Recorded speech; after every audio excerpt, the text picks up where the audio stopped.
Então, o que define, né, o grau da surdez é a audiometria. A audiometria é um exame, né, que você vai no fono, otorrinolaringologista, o nome é difícil, mas esse profissional ele vai diagnosticar o grau da surdez da pessoa. Então, não, surdez não é tudo igual, os surdos não são todos iguais, apesar de ter uma cultura, ok, mas os graus de surdez variam muito, né? Como ele falou, a dele é profunda, né? Porém tem surdez leve, moderada, severa, profunda, bilateral, unilateral. O que é unilateral? É de um ouvido só. Bilateral, 2 ouvidos, enfim. Vários tipos, né? Como eu diria para você, exemplo, né? A mamãe teve um filho, esse filho nasceu surdo, pegou de surpresa, com certeza. Todos esperamos nossos filhos com todos os 5 sentidos, né? Toda, né, o corpo, enfim, tudo. A gente diz perfeito, mas nunca é perfeito, né? Mas a gente tem essa frase, eu queria meu filho perfeito. Não existe, mas surdez, você descobriu que seu filho é surdo, a minha opinião, assim, né, na experiência na área é o quê? Essa mãe, esse pai, né, procurar primeiramente fazer realmente diagnosticar a audiometria para saber qual o grau da surdez, né? Segundo, procurar vários leques de oportunidades para essa criança, não limitar somente, vamos supor, ao aparelho auditivo ou somente temos o implante coclear, só que nem todos os surdos são a favor, eu particularmente não sou a favor do implante. O implante é como se fosse um aparelho auditivo dentro da cabeça, não sei qual grau, mas assim, dentro do osso mesmo, lá dentro, é como se fosse um aparelho auditivo interno. Então, é complicada, a cirurgia é muito perigosa e pós-cirúrgico também é muito ruim, segundo os relatos de surdos adultos que colocaram, né, essa implante coclear. E o que mais? Eu faria para o meu filho fono, né?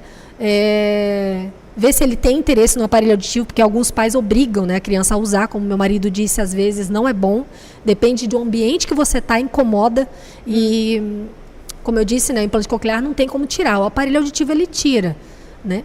O que mais? Eu faria fono, né, para tentar ver se ele tem capacidade, se ele tem interesse de falar ou futuramente se comunicar um pouco melhor com o português. Ensinaria bastante também escrita do português, alfabetização. Então, todos esses leques de oportunidades, quando ele crescer, ele vai escolher qual que ele prefere, se ele prefere todos. Então, ele vai ficar pronto para o mercado de trabalho, pronto para a sociedade. O que mais eu puder ensinar para ele, eu vou colocar, né? Interessante os pais também aprenderem Libras, né? Porque não adianta só a criança. O que mais acontece é a criança aprender e às vezes o irmão, mas a mãe e o pai não. Infelizmente, gente, isso é complicado, porque... Então aí fica muito difícil, porque como é que os pais vão se comunicar com o filho? Muito difícil. Gente, vocês vão concordar comigo. Se nós que falamos a mesma língua que nossos filhos, a mesma língua, português, às vezes parece estar falando grego. Você imagina quando você fala com uma pessoa surda, gesticulando, dando bronca às vezes, expressões, e ele não está entendendo nada que você está falando. Aí você diz para mim, às vezes tem uma mãe que me disse, ele entende tudo que eu falo, não precisa Libras. Eu falei, como? Quer ver? Pega no celular. Ele foi pegar no celular, ela bateu na mão dele. Pá. Aí ele foi de novo. Pá. Viu? Ele aprendeu, não vai mais pegar o celular.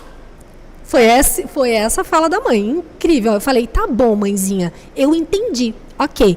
Porém, e se um dia ele perguntar por que ele não pode pegar esse celular? Por quê? E aí, como é que você vai explicar para ele? Eu estou falando do celular, mas eu estou falando N situações da vida, né? Casos que o surdo, por exemplo, já aconteceu, verídico, tá? Eu trabalhava na época na Univale, 4 anos eu trabalhei lá como intérprete de acadêmicos, né?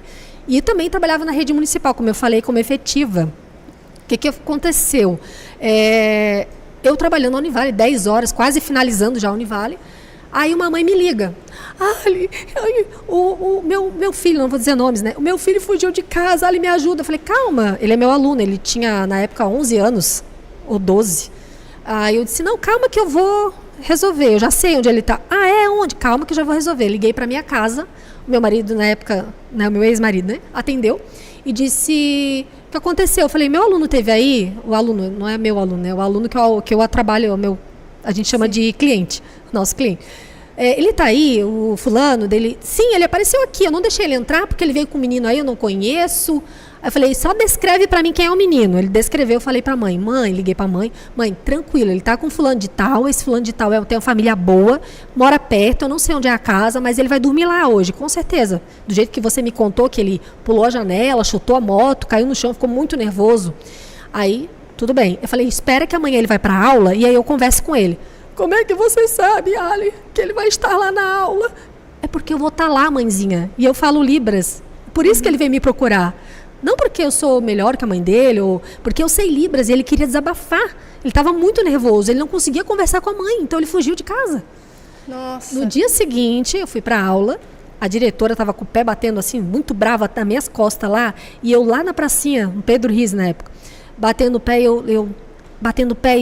ele, olha, ela tá brava, vamos conversar eu e você vai para casa agora, você não vai para a escola. Gente, fiz isso porque como mãe, tá? Não pensei como intérprete, porque como intérprete, né, isso foi errado, né? Dizer para o aluno não ir para a escola. Mas ela precisava resolver com o filho dela. Ela não viu o filho a noite toda, dormiu fora. Não tinha como ele ir para a escola. Falei, não, você vai para casa.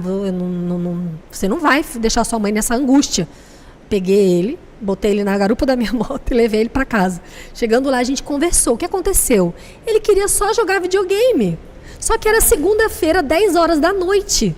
A mãe dele teria que ter explicado, bom, filho, você não pode jogar videogame hoje, porque já são 10 horas, amanhã os pais desse menino vão trabalhar e você vai ficar incomodando. Então deixa para ir na sexta ou no sábado, né, que no dia seguinte não vai ter aula.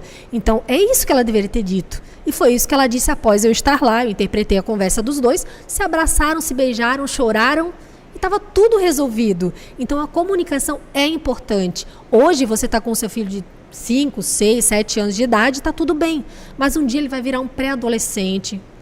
Ou, sei lá, em qualquer momento na vida dele, ele vai precisar, sei lá, um conselho de um pai, de uma mãe. E cadê? Como que você vai fazer isso se você só ficar apontando para ele as coisas, né? Complicado.